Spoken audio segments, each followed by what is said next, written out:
रतनगढ़ वासियों, अब इलाज के लिए नहीं जाना पड़ेगा दूर दराज, क्योंकि आपके अपने शहर रतनगढ़ में शुरू हो चुका है सुमंगलम हॉस्पिटल, जहां एक ही छत के नीचे उपलब्ध हैं एलोपैथिक और आयुर्वेदिक स्वास्थ्य सेवाएं। सुमंगलम हॉस्पिटल में गर्भवती महिलाओं को प्रसव के लिए बाहर जाने की भी जरूरत नहीं, क्योंकि यहां है 30 वर्षों की अनुभवी डॉक्टर आभा कालरा और ट्रेंड नर्सिंग स्टाफ। गर्भवती महिलाओं की नॉर्मल और सीजेरियन डिलीवरी हेतु आधुनिक लेबर रूम, साथ ही डिलीवरी पर दी जा रही है विशेष छूट। हमारा पता है Sumangalam hospital, Churu bus stand के पास, रतनगढ़। शहर में वार्ड परिसीमन के बाद तैयार की गई मतदाता सूची में पाई गई अनियमितताओं को लेकर मंगलवार को भाजपा शहर मंडल के प्रतिनिधि मंडल ने एसडीएम को ज्ञापन दिया है। शहर मंडल महामंत्री दीपक मुरारका ने बताया कि सरकार द्वारा पूर्व में वार्डों का परिसीमन करवाया गया था, लेकिन नई मतदाता सूची बनाते समय इन नियमों की अनदेखी की गई है। उन्होंने कहा कि वार्ड संख्या 1 से 45 तक की ड्राफ्ट सूची में व्यापक त्रुटियां सामने आई है। विधानसभा संयोजक अर्जुन सिंह फ्रांसा ने आपत्ति जताते हुए कहा कि जब परिसीमन के अनुसार मतदाता सूची ही नहीं बनानी थी तो परिसीमन का क्या औचित्य रह जाता है। बिना जमीनी सत्यापन के बंद कमरों में बैठकर सूची तैयार करना पूरी तरह अन्यायपूर्ण है। प्रतिनिधि मंडल ने आरोप लगाया है कि एक ही परिवार के पिता व पुत्र के नाम अलग अलग वार्डों में दर्ज कर दिए गए हैं। साथ ही बूथ लेवल अधिकारियों द्वारा बिना फील्ड वर्क किए ही एक वार्ड के सैकड़ों नाम दूसरे वार्ड में जोड़ दिए गए हैं। इससे वर्तमान मतदाता सूची की विश्वसनीयता पर गंभीर सवाल खड़े हो गए हैं। भाजपा नेताओं ने ज्ञापन के माध्यम से पूरे मामले की निष्पक्ष जांच कर वार्ड परिसीमन के अनुसार नई मतदाता सूची तैयार करने की मांग की है। ज्ञापन की प्रतिलिपि जिला कलेक्टर, मुख्यमंत्री, स्वायत्त शासन मंत्री, भाजपा प्रदेशाध्यक्ष एवं मुख्य राज्य निर्वाचन आयुक्त को भी प्रेषित की गई है। इस अवसर पर भाजपा नेता ओम प्रकाश महर्षि, निरंजन रूंथला, हेमंत पंवार, जगजीत सिंह राठौड़, रामगोपाल चौधरी, सुनील शर्मा, प्रदीप सैनी, कैलाश चौधरी सहित कई कार्यकर्ता उपस्थित थे। स्टाइलिश, ट्रेंड एवं ब्रांडेड कपड़े मिलेंगे आपको, सब कुछ एक साथ। हम लेकर आए हैं आपके लिए एक ऐसा जबरदस्त ऑफर। 2 कपड़ों की खरीदारी पर ले जाइए 6 पीस कपड़े, वो भी फ्री। साथ ही सूट ब्लेजर पर 70%, जैकेट पर 60%, सिलेक्टेड स्टॉक पर 70% छूट। हमारे पास है प्रीमियम रेमंड फैब्रिक से बने कैजुअल व फॉर्मल कलेक्शन। हमारा पता है LM street, exclusive store, Ashok स्तंभ के पास, रतनगढ़, चूरू। शहर की श्री रघुनाथ स्कूल में राज्य विधिक सेवा प्राधिकरण जयपुर एवं जिला विधिक सेवा प्राधिकरण चूरू के निर्देशानुसार तालुका स्तर पर कानूनी साक्षरता एवं जागरूकता कार्यक्रम का आयोजन मंगलवार को हुआ। कार्यक्रम में मुख्य अतिथि के रूप में अतिरिक्त मुख्य न्यायिक मजिस्ट्रेट अरुण जांगिड़ तथा विशिष्ट अतिथि के रूप में तालुका सदस्य संतोष इंदौरिया, एडवोकेट लक्ष्मण प्रजापत, इंद्राज खीचड़, सीताराम शर्मा, ममता खीचड़ मंचस्थ थी। इस दौरान विद्यार्थियों को साइबर क्राइम, ऑनलाइन गेम्स के दुष्प्रभाव, सोशल मीडिया के सुरक्षित उपयोग, साइबर बुलिंग तथा फर्जी एवं एडिट की गई तस्वीरों के दुरुपयोग जैसे महत्वपूर्ण विषयों पर विस्तृत जानकारी दी गई। न्यायाधीश ने विभिन्न उदाहरण के माध्यम से इन सभी विषयों को सरल तरीके से समझाया तथा बच्चों से प्रश्न पूछकर उनकी समझ का भी परीक्षण किया। साथ ही नालसा व साइबर हेल्पलाइन की जानकारी दी। वक्ताओं ने कहा कि डिजिटल युग में सतर्क रहना अत्यंत आवश्यक है और हर क्लिक सोच समझकर करना चाहिए। प्राचार्य गणेश दत्त शुक्ला ने आगंतुकों का आभार प्रकट किया। राजस्थान राज्य विधिक सेवा प्राधिकरण जयपुर एवं जिला विधिक सेवा प्राधिकरण चूरू के निर्देशानुसार तालुका स्तर पर कानूनी साक्षरता एवं जागरूकता कार्यक्रम का आयोजन मंगलवार को हुआ। शहर की हनुमान बालिका स्कूल में हुए कार्यक्रम के मुख्य अतिथि अपर जिला एवं सत्र न्यायाधीश सुरेंद्र कौशिक थे। कार्यक्रम में एडवोकेट मनीष शर्मा, अपर लोक अभियोजक कमलकांत बिम्बाल, वैद्य बालकृष्ण गोस्वामी मंचस्थ अतिथि थे। इस दौरान छात्राओं को साइबर क्राइम, ऑनलाइन गेम्स के दुष्प्रभाव, सोशल मीडिया के सुरक्षित उपयोग, साइबर बुलिंग तथा फर्जी एवं एडिट की गई तस्वीरों के दुरुपयोग जैसे महत्वपूर्ण विषयों पर विस्तृत जानकारी दी गई। न्यायाधीश ने विभिन्न उदाहरण के माध्यम से इन सभी विषयों को सरल तरीके से समझाया तथा बच्चों से प्रश्न पूछकर उनकी समझ का भी परीक्षण किया। साथ ही नालसा व साइबर हेल्पलाइन की जानकारी दी। वक्ताओं ने कहा कि डिजिटल युग में सतर्क रहना अत्यंत आवश्यक है और हर क्लिक सोच समझकर करना चाहिए।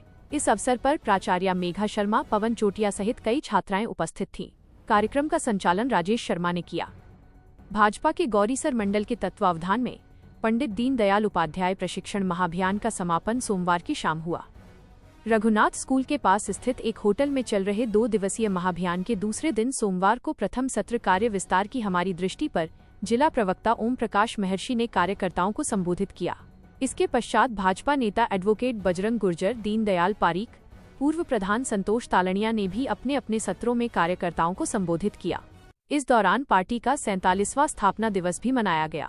इस अवसर पर भाजपा नेता अर्जुन सिंह फ्रांसा, भागीरथ सिंह राठौड़, स्वरूप सिंह, राजेश मेघवाल, बनवारी मेघवाल, भवानी सिंह, पप्पू सिंह, शैलेंद्र तालनिया, समदर सिंह, सीताराम शर्मा, संपत नायक, राधेश्याम शर्मा, कर्णपाल सिंह, शक्ति सिंह, गोविंद सिंह, मुकेश शर्मा, रूपाराम, हरीश, दीपक शर्मा, बजरंग प्रजापत, रामकिशन, उम्मेदाराम, राम सिंह सहित कई कार्यकर्ता उपस्थित थे। क्षेत्र में मंगलवार को पूरे दिन रुक रुक कर बूंदाबांदी का दौर चला, जिससे जनजीवन प्रभावित हुआ। सुबह से ही क्षेत्र में आसमान में बादल छाए रहे तथा पूरे दिन तेज हवाएं चली। रुक रुक कर सुबह से शाम तक बूंदाबांदी का दौर चला, जिससे लोगों की दैनिक दिनचर्या प्रभावित हुई। दिन में कई बार धूप भी निकली, लेकिन बूंदाबांदी का दौर जारी रहा। मौसम के बदलते मिजाज के चलते शहर के बाजारों में भी लोगों का आवागमन भी कम रहा। तेज हवाओं एवं रुक रुक कर हुई बूंदाबांदी के चलते शहर के कई क्षेत्रों में बिजली ट्रिपिंग की समस्या से भी लोगों को रूबरू होना पड़ा। समाचार लिखे जाने तक बूंदाबांदी का दौर जारी रहा। हवाओं में ठंडक होने की वजह से कई लोग गर्म कपड़ों में भी दिखाई दिए।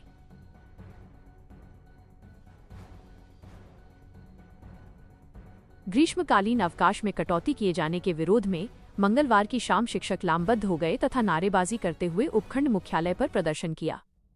राजस्थान शिक्षक संघ शेखावत के बैनर तले दर्जनों शिक्षकों उपखंड मुख्यालय पर एकत्रित हुए तथा नारेबाजी करते हुए अतिरिक्त मुख्य सचिव राजस्थान सरकार के नाम एसडीएम कार्यालय में ज्ञापन दिया। शिक्षकों द्वारा दिए गए ज्ञापन सौंपकर ग्रीष्मकालीन अवकाश कटौती का विरोध जताया है। ब्लॉक अध्यक्ष भोजराज शर्मा, मंत्री मुरलीधर अजमेरिया के नेतृत्व में दिए गए ज्ञापन में उल्लेख किया गया है कि क्षेत्र में 50 डिग्री तापमान वाली भीषण गर्मी में अवकाश कटौती अव्यवहारिक है। स्कूलों में पेयजल, छाया व बिजली जैसी मूलभूत सुविधाओं के अभाव में जून माह में संचालित स्कूलों में विद्यार्थियों के स्वास्थ्य के लिए हानिकारक होगा तथा इसका असर शिक्षण व्यवस्था पर पड़ेगा। संगठन ने अवकाश कटौती वापस लेने, एमडीएम व ट्रांसपोर्ट वाउचर के बकाया भुगतान, पर्याप्त स्टाफ व मूलभूत सुविधाएं उपलब्ध करवाने, प्रत्येक स्कूल में सफाई कर्मचारी नियुक्त करने की मांग की गई है। संघर्ष समिति के संयोजक बजरंग बिस्सू ने कहा कि ये मांगे नहीं मानी गई तो आंदोलन किया जाएगा। ज्ञापन देने वालों में शिक्षक नेता शुभकरण नैन, चोथमल चीनिया, प्रकाश चौधरी, भंवर लाल पूनिया, रामचंद्र एचरा, महेंद्र सिंह शेखावत, उम्मेद कुम्हार, मुकेश सैनी, महेंद्र हुड्डा, विनोद गोदारा, महावीर मंडार सहित कई शिक्षक उपस्थित थे। शहर के कई क्षेत्रों में बुधवार को सुबह 8 से 10 बजे तक बिजली आपूर्ति बंद रहेगी। जोधपुर डिस्कॉम के कनिष्ठ अभियंता राकेश जोशी ने बताया कि 132 केवी जीएसएस से संचालित रतनगढ़ प्रथम फीडर पर रखरखाव कार्य के चलते शहर के रामचंद्र पार्क, भैरूजी मंदिर, पड़िहारों का मोहल्ला, गैनानी बास, बीका बास में बिजली आपूर्ति बंद रहेगी। रतनगढ़ के 2 लोगों के साथ विदेश भेजने के नाम पर लाखों रुपए की धोखाधड़ी करने एवं आभूषण हड़प लेने का मुकदमा मंगलवार को पुलिस में दर्ज हुआ है। पुलिस ने रतनगढ़ के वार्ड संख्या 34 निवासी 41 वर्षीय भानीराम माली की रिपोर्ट पर मुकदमा दर्ज कर जांच शुरू कर दी है। पुलिस ने बताया कि भानीराम एवं शहर के मुरलीधर ने संयुक्त रिपोर्ट दी कि मुरलीधर के पिता घनश्याम की जानकारी शहर के ओम प्रकाश गौड़ के साथ थी।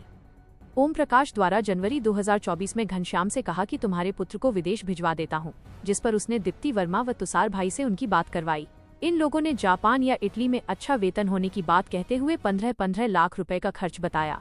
तुषार ने स्वयं को भारत सरकार का अधिकृत एजेंट भी बताया। इन लोगों ने पासपोर्ट बनवाकर दोनों को दे दिए, जिसके बाद इनका अहमदाबाद में मेडिकल हुआ तथा अलग अलग किश्तों में रुपए दे दिए। काफी समय बीत जाने के बाद भी जब विदेश नहीं भेजा तो इन लोगों से रुपए मांगे।